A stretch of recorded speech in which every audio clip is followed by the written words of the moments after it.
Alhamdulillah, syukur kita kepada Allah Subhanahu wa taala pada petang yang penuh berkat ini dapat lagi sama-sama kita bertemu dalam majlis ilmu kuliah mingguan bagi kaum muslimat. InsyaAllah mudah-mudahan kuliah kita pada petang ini akan diberkati oleh Allah Subhanahu wa taala dan seterusnya akan dikira sebagai amal saleh insyaAllah. Sidang muslimat berbahagia sekalian, kita masih lagi dalam suasana Maulidur Rasul, yang mana hari ini merupakan hari yang ke-16 Rabiul Awal, yang mana bulan Rabiul Awal ini adalah bulan yang bersejarah bagi umat Islam, yaitu bulan yang mana bulan yang Nabi kita Muhammad sallallahu alaihi wasallam diputerakan, dilahirkan, yaitu pada tarikh 12 Rabiul Awal tahun Gajah. Jadi untuk petang ini marilah serba sedikit kita menyentuh sedikit berkaitan dengan perihal Maulidur Rasul sallallahu alaihi wasallam, yang mana dalam nota yang ana edarkan tadi ada sedikit coretan berkaitan dengan Rasulullah. Yang Rasulullah ini adalah rahmat.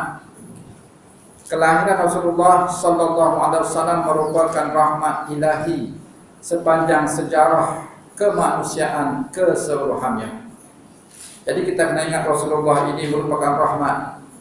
Allah sebut wa ma arsalnaka illa rahmatan lil alamin. Tidaklah aku utuskan engkau wahai Muhammad melainkan untuk menjadi rahmat sekalian alam. Jadi rahmat ini adalah kasih sayang, yang mana dengan adanya Nabi Muhammad maka alam ini akan jadi alam yang lebih bermakna bagi kita umat Islam, yang mana kita akan saling kasih mengasihi dan kita akan jadi manusia yang lebih berakhlak mulia. Al-Quran telah mentakbirkan kewujudan Rasulullah sallallahu alaihi wasallam sebagai rahmat bagi sekalian alam. Dan ayat tadi yang sebut dah wa ma arsalnaka illa rahmatan lil alamin. Rahmat ini meliputi mendidik manusia, menyucikan jiwa, mengajar dan memberi petunjuk kepada mereka ke arah jalan yang lurus serta membangunkan kehidupan jasmani dan rohani mereka. Nabi Muhammad ni sebenarnya Allah utuskan baginda yang pertama untuk nak mendidik manusia, nak mendidik, nak ajar kita.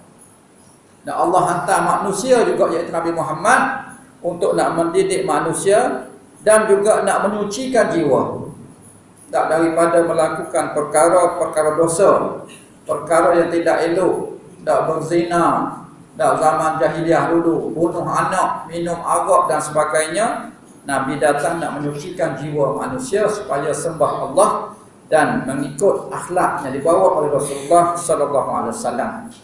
Seterusnya mengajar dan memberi petunjuk kepada mereka ke arah jalan yang lurus serta membangunkan kehidupan jasmani dan rohani mereka.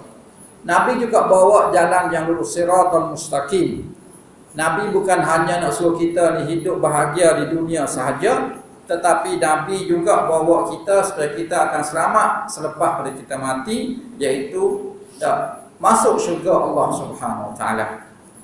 Rahmat tersebut tidaklah hanya untuk zaman baginda, bahkan ia berpanjangan dan berkekalan pada setiap zaman. Bukan hanya zaman sahabat sahaja, tetapi sampai ke hari kiamat. Nabi Muhammad dia bawa ni tak sampai hari kiamat. Al-Quran petunjuk daripada zaman Rasulullah sampai ke zaman sekarang, seterusnya zaman yang akan datang hinggalah hari kiamat. Begitulah Rasulullah merupakan rahmat bagi sekalian alam. Seterusnya Rasulullah adalah nur. Rasulullah sallallahu alaihi wasallam baginda adalah nur yang menerangi. Dulu gelap, maksud gelap ini orang jahil. Sebab tu dia panggil jahiliyah.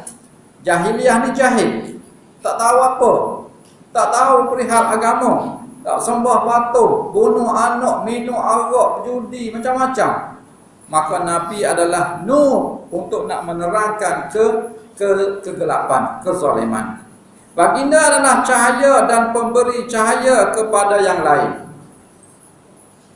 Sebab itulah ada kita selawat dah, ya nuru aini, cahaya. Cahaya nak menerangkan cahaya lain pula. Kita ni terang dah, tapi Nabi nak menerangkan lagi kita, nak menerangkan lagi, nak memberi cahaya kepada kita agar kita akan lebih kenal Rasulullah, lebih cinta kepada Rasulullah dan seterusnya ikut segala perintah Allah Subhanahu wa taala. Allah Subhanahu wa taala telah menyifatkan dan menamakan baginda Rasulullah sallallahu alaihi wasallam sebagai nur. Allah sendiri panggil Nabi sebagai nur. Nur ini cahaya. Nur cahaya. Sebab itulah kalau anak lelaki, kalau boleh letak nama Muhammad kat depan. Anak perempuan ada nur kat depan pun tak apa dah. Nur ni cahaya. Mudah-mudahan kita anggaplah nur itu Nabi Muhammad. Kalau laki Muhammad, nama Muhammad dah. Dah Muhammad apa? Tak kira lah Muhammad Ashraf ke. Dah, yang perempuan nur. Nur ni cahaya. Cahaya pun kita anggap cahaya Nabi Muhammad nak menerangkan diri kita. Nah. Okey, seterusnya, baginda adalah manusia yang teristimewa, bukan manusia biasa. Nabi Muhammad ni makhluk yang paling mulia, yang teristimewa. Di antaranya Nabi Muhammad ni Allah bagi dia mukjizat. Nah, seterusnya Allah bagi dia mukjizat paling besar, mukjizat Al-Quran. Seterusnya Allah ni Muhammad ini nabi yang maksum.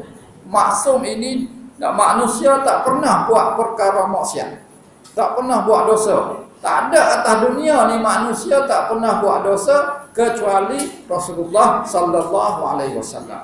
Nabi Muhammad seorang dia yang tak pernah buat dosa. Allah jaga dia. Allah jaga dia daripada melakukan perkara-perkara dosa. Itulah dia panggil maksum. Baginda merupakan manusia yang sangat teristimewa. Okey, seterusnya Rasulullah sentiasa hidup. Kita ingat Nabi mati dah, Nabi hidup. Nah, Rasulullah sallallahu alaihi wasallam telah berpindah dari kehidupan dunia ini, akan tetapi baginda sallallahu alaihi wasallam tidak terputus hubungan dengan kita. Sebab itulah bila kita selawat, Nabi direct. Malaikat direct bawa terus selawat kita kepada Muhammad. Kita selawat, malaikat bawa terus. Wahai Muhammad, ini ada hamba kamu ni telah selawat kepada kamu. Kita pergi Madinah, kita pergi buat umrah, kita pergi Mekah, lepas tu kita pergi Madinah, kita pergi ziarah makam Rasulullah, kita pergi ziarah kubur Rasulullah. Sebenarnya bukan ziarah kubur tu, ziarah Nabi hidup-hidup. Nabi tahu siapa pergi ziarah dia. Sebab itulah bila kita pergi ziarah, kita disuruh supaya bagi salam. Assalamualaikum ya Rasulullah. Dan kalau ada sahabat kita nak pergi buat umrah ke, kita kirim salam kepada Rasulullah. Kita bagi salam, ya Rasulullah, aku bawa salam daripada jemaah. Aku ditersang. Bagi tahu kita apa? Nabi jawab. Sebab Nabi hidup. Nabi tak mati. Nabi ni, para Nabi dia tak mati, dia pindah je. Duduk dalam kubur dia hidup. Dia boleh semayang, dia boleh berzikir. Ini para anbiya. Tengok masa Nabi naik Isra Mi'raj. Nabi tengok Nabi Musa duduk semayang. Nabi Musa mati lama dah, tapi boleh semayang. Sebab Nabi dia tak ada seksa kubur macam manusia biasa. Seksa kubur tak ada. Tak, manusia biasa ni ada seksa kubur, ada soal muka nakik, ada himpit kubur, ada kubur luar, macam-macam. Tapi Nabi tak ada. Nabi relax dia duduk dalam kubur. Dia boleh semayang, dia boleh zikir, dia boleh bermuzakarah, bermusyawarah sama-sama dia. Ini kelebihan Rasulullah, yang mana Nabi ini tidak mati, Nabi sentiasa hidup. Baginda Rasulullah sallallahu alaihi wasallam mempunyai kehidupan yang lain pula, iaitu kehidupan para nabi yang dinamakan sebagai kehidupan selepas mati. Al-hayat ba'dal maut, kehidupan selepas mati. Kita pun sama. Kita ni mati sekejap je. Bila Allah cabut nyawa, kita mati. Bila orang ke bumi, kita hidup. Sekejap je mati. Mati pukul 2, pukul 6 sekarang orang tanam, orang ke bumi. Kita pun hidup semula. Masa itulah datang malaikat muka nakir tanya. Orang tak siap lagi duduk tahlil atas kubur, kita hidup lah. Kita dengar lagi sleeper orang nak balik. Orang start motor nak balik. Kita nak kubur hidup. Hidup lah. Tak, tapi kalau kita gali semula, mayat gitu je. Kita gali semula tak? Tengok macam mana. 2 jam kita gali semula. Macam tu je, kain putih gitu je, ada papan gitu je. Tapi dia duduk alam lain. Dia panggil alam barzah. Alam kubur. Yang mana datang malaikat muka nakir, ada azab kubur, ada seksa kubur. Kalau yang jahat tu ada ular, ada binatang macam-macam datang. Kalau yang baik tu Allah luaskan kubur dia, Allah terangkan kubur dia, Allah bagi kubur dia tu luas. Allah bagi dia ni tak takut. Ada sahabat-sahabat dia. Inilah dia panggil kehidupan selepas mati. Rasulullah dia tak ada apa-apa, dia hidup biasa dalam kubur. Dia panggil al-hayat ba'dal maut. Hadis ada menunjukkan bahawa berhubungnya roh baginda sallallahu alaihi wasallam dengan jasad baginda sallallahu alaihi wasallam selama-lamanya. Kerana tiada satu zaman pun yang tiada manusia memberi salam kepada baginda sallallahu alaihi wasallam. Sebab itulah kita disuruh supaya perbanyakkan berselawat. Selawat tu salam lah. Kita baca tahiyat ada salam. Assalamu alayka ayyuhan nabi. Tengok. Dalam tahiyat pun ada salam. At-tahiyatul mubarakatus salawatut thayyibatu lillah. Yang tu untuk Allah. Yang kedua, assalamu alayka ayyuhan nabi wa rahmatullahi wa barakatuh. Yang kedua ni untuk nabi. Memang bagi salam khas untuk nabi dalam selawat. Lepas tu untuk kaum muslimin, assalamu alaina. Na tu kami lah. Wa ala ibadillahi salihin. Hamba-hamba Allah yang soleh. Lepas tu mengucap asyhadu an la ilaha illallah wa asyhadu anna Muhammadar Rasulullah. Lepas tu selawat pula Allahumma salli ala Muhammad wa ala ali Muhammad. Itu kita baca tahiyat setiap hari 5 kali sehari dalam tahiyat akhir dan tahiyat awal. Tahiyat akhir itu yang rukun. Tak baca tak sah solat. Jadi kita hari-hari duduk selawat kepada Nabi dan bagi salam kepada Nabi. Jadi bermakna Nabi masih hidup. Nabi hidup. Nabi jawab. Dan masa Isra' Mi'raj itu pun Nabi dah naik dah bersama dengan Jibril. Kita baca kisah-kisah Isra' Mi'raj. Jadi kita sentiasa selawat kepada Nabi kerana Nabi dia hidup dan Nabi dia jawab. Dan selawat kita Allah suruh malaikat bawa terus. Bila kita selawat, malaikat bawa terus kepada Nabi dan Allah bagi pahala 10. Kita selawat sekali, Allah selawat pada kita 10 kali. Maksudnya Allah selawat pada kita, Allah bagi rahmat pada kita.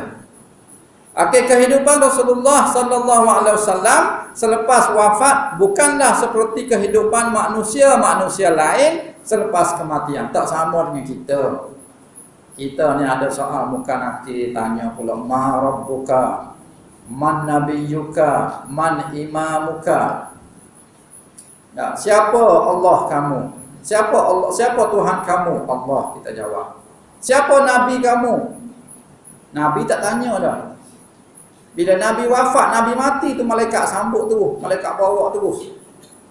Kita ni bergantung pada amalan kita. Kalau amalan kita baik, okey, malaikat sambut kita. Bawa kita bersama dengan para, kita buat minta bersama orang-orang soleh. Semoga rohnya dicuri rahmat bersama roh-roh orang soleh, roh para nabi, roh para syuhada. Jadi kita mintalah supaya kita mati dengan keadaan yang baik dan diterima oleh Allah dan malaikat akan sambut kita. Hidup para nabi selepas wafat adalah kehidupan yang paling sempurna berbanding dengan kehidupan makhluk lain selepas mati. Tak sama. Dia kehidupan lain. Jadi kita nak ambil sini bahawasanya kita kena ingat Nabi ini tak mati macam kita. Nabi ni walaupun dia dah wafat lama dah 1400 tahun dah, tapi dia masih hidup lagi dan dia sentiasa tahu, dia sentiasa jawab salam kita, selawat kita bila kita berselawat dan kita bagi salam kepada Nabi. Akhir sekali berkaitan dengan sambutan Maulidur Rasul. Meraihkan hari kelahiran Nabi SAW merupakan antara amalan yang paling mulia. Kita boleh sambut, tak ada masalah. Ya, sebab kita sambut Maulud Nabi ini adalah sebagai tanda cinta kepada Nabi. Ya, macam-macam orang sambut. Ada dia belarok, ada dia buat jamuan sikit, ada dia buat tazkirah, dia panggil ustaz, mari ceramah. Kan? Macam-macam. Maknanya semua itu tanda kita cinta kepada Rasulullah. Ia adalah sebagai luahan betapa kegembiraan dan kecintaan terhadap baginda Rasulullah sallallahu alaihi wasallam. Buat sambut Maulud Nabi tak ada masalah, boleh sambut, tapi kena sambut ikut syariat Islam. Jangan sambut lebih-lebih sampai melakukan perkara-perkara maksiat. Seorang ulama berkata, Al-Hufaz Syekh Jalaluddin As-Sayuti radhiyallahu anhu dalam kitabnya, asal menyambut maulid itu berkumpulnya manusia membaca sebahagian ayat-ayat Al-Quran, meriwayatkan cerita maulid tentang kelakuan dan perihal baginda Rasulullah sallallahu alaihi wasallam dan tanda-tanda istimewa dan keajaiban yang berlaku ketika baginda dilahirkan. Kemudian dibuat jamuan kepada orang ramai dan mereka pun beredar tanpa menambah perkara yang lain yang ditegah oleh syarak. Demikian itu adalah termasuk dalam bahagian bid'ah hasanah, kerana perbuatan tersebut adalah sebagai mengagungkan kadar baginda Rasulullah sallallahu alaihi wasallam dan melahirkan kegembiraan dan keceriaan dengan kelahiran Rasulullah sallallahu alaihi wasallam yang mulia. Jadi Imam As-Sayuti kata boleh, ada masalah nak sambut. Yang penting kalau boleh kita buatlah ikut syariat Islam. Kita buat orang mengaji Quran, lepas tu panggil orang ceramah, dak cerita perihal Nabi, dak lepas tu kita buat jamuan sikit. Jangan lebih-lebih. Dak, jangan buat konsert, duk joget, konsert Maulidun Nabi tak boleh. Dak, maknanya kita buat ikut syariat. Dak buat ceramah, panggil orang ceramah ataupun buat pertandingan ke kanak-kanak ngaji Quran ke apa ke, lepas tu kita buat jamuan dan jangan lebih-lebih, tak ada masalah. Itu ulama kata termasuk bid'ah hasanah, bid'ah yang kita boleh lakukan sebagai tanda kita cinta kepada Nabi sallallahu alaihi wasallam. Jadi begitulah secara ringkas kita ambil sedikit berkaitan dengan Maulidur Rasul, yang mana kita masih lagi dalam suasana kita sambut Maulid Nabi. Dan kalau boleh cubalah kita ini pertingkatkan lagi dengan kita cubalah tambahkan cinta kita kepada Nabi dengan bukan hanya setakat cinta sahaja, tapi kita cubalah ikut sunnah Nabi. Ikutlah sunnah Nabi, cara hidup Nabi, akhlak Nabi, percakapan Nabi, apa ni dari segi kalau kita meniaga cara Rasulullah, jangan duk menipu orang. Kalau kita ni ibadat cara Nabi, cara ambil wuduk cara Nabi, cara semayang cara Nabi, kita berdoa, kita berzikir, kita baca wirid dan sebagainya, ikut hak Nabi ajar. Dan kalau boleh kita jagalah segala akhlak-akhlak kita agar kita termasuk dalam hamba-hamba Allah yang cinta kepada Nabi, dan cubalah kita praktik dan cubalah kita perbanyakkan ikut sunnah Nabi. Dan di sini ada ulama mengatakan, ni boleh ambil ni tip ni. Dia kata ada 7 sunnah. 7 amalan sunnah yang Nabi tak pernah tinggal. Kita kena buat 7 ni. Sunnah ni beratus banyak. Beribu sunnah. Sunnah besar-besar yang Nabi tak pernah tinggal ada 7. Yang pertama ulama kata solat tahajud. Solat tahajud. Yang pertama ulama mengatakan di antara sunnah yang Nabi tak pernah tinggal solat tahajud. Jadi kita cubalah ambil sedikit sebanyak kalau kita mampu, bangun tengah-tengah malam solat tahajud. Yang kedua ulama kata di antara sunnah yang Nabi tak pernah tinggal ialah membaca Al-Quran. Baca Quran, bacalah. Tak satu muka surat sehari pun tak apa dah. Separuh muka surat pun tak apa dah. Tak, jangan baca hanya bulan puasa sahaja. Kadang-kadang baca malam Jumaat je surah Yasin je. Ingat Quran tu Yasin je ada. Quran 30 juzuk. Tak baca je lah. Yang ketiga, sunnah Nabi tak pernah tinggal bagi orang lelaki ni, solat berjemaah di masjid. Jangan solat di rumah. Perempuan tak apalah, tak lelaki kalau boleh solat berjemaah di masjid. Yang keempat, sunnah Nabi yang besar adalah solat duha. Sembahyang sunat duha. Tak, pagi-pagi tu pukul 8.30, 10.30 selepas sarapan. Tak, sebelum nak keluar pergi mana-mana, okey ambil wuduk, solat 2 rakaat. Solat duha. Ini nak memudahkan, nak memurahkan rezeki kita. Yang kelima, Nabi sebut lagi di antara sunnah yang Nabi sangat suka ialah bersedekah setiap hari. Kita sedekah seminggu sekali, hari kuliah di masjid. Kalau boleh setiap hari. RM1 sehari pun tak apa dah. Tak, RM1 sehari, RM1 sehari, RM1 sehari pergi raut semayang, masuk tabung RM1. Tak, singgah di masjid mana-mana, masuk tabung RM1. Nah, ada orang minta sedekah, bagi tanya dulu. Hei, betul kau ni minta sedekah ni? Menipu kan? Allah tanya, kesian ke budak. Budak tahfiz minta sedekah. Kita tanya dulu. Betul kau awak ni? Sekolah mana? Ustaz nama siapa? Oh, tanya. Bagi RM1 je. Nah, nak menangis budak tu. Tak payah tak tanya lah, bagi je lah. Tak, biarlah dia menipu pun ikut dia lah. Nah, kita sedekah ni, kalau kita bagi sedekah, dia dapat 1 pahala. Kalau orang menipu, dapat 2 pahala. Kalau tak menipu, dapat 1 pahala. Kalau dia menipu, dapat 2 pahala. Yang pertama, pahala sedekah. Yang kedua, pahala kena tipu. Jadi kalau orang menipu, kita bagilah, dapat 2 pahala. Dan yang keenam, yang keenam, sunnah Nabi yang tak pernah Nabi tinggal ialah sentiasa berwuduk, sentiasa ada air semayang. Kita nak semayang je, tak nak pergi raut, ambil air semayang. Nak pergi kenduri, ambil air semayang. Dan yang akhir sekali, di antara sunnah yang Nabi tak pernah tinggal adalah istighfar setiap masa. Astaghfirullahalazim, astaghfirullahalazim, astaghfirullahalazim, alladzi la ilaha illa huwal hayyul qayyum wa atubu ilaih. Istighfar semua. Itulah ulama sebut 7 sunnah yang kita cuba jaga setiap hari. Yang pertama, solat tahajud. Yang kedua, membaca Al-Quran. Yang ketiga, solat berjemaah di masjid bagi lelaki. Yang keempat, solat duha kalau boleh setiap hari. Yang kelima, bersedekah setiap hari. Yang keenam, jaga wuduk berterusan. Kalau boleh, batal wuduk, ambil wuduk. Batal wuduk, ambil wuduk. Biar ada wuduk semua. Sebab apa? Kita ada wuduk ni, malaikat bersama kita. Bila kita ada wuduk, malaikat sentiasa bersama kita. Dan yang akhir sekali, ulama mengatakan di antara 7 sunnah Nabi yang sangat Nabi suka ialah beristighfar pada setiap masa. Jadi mudah-mudahan cubalah kita ambil sedikit sebanyak manfaat daripada sunnah-sunnah Nabi ini untuk kita praktik, untuk kita beramal, dan cubalah kita tingkatkan lagi ittiba' Rasul, ikut sunnah Nabi sebanyak yang mungkin, dan cubalah kita jadikan hamba Allah yang sentiasa ikut sunnah Rasulullah sallallahu alaihi wasallam.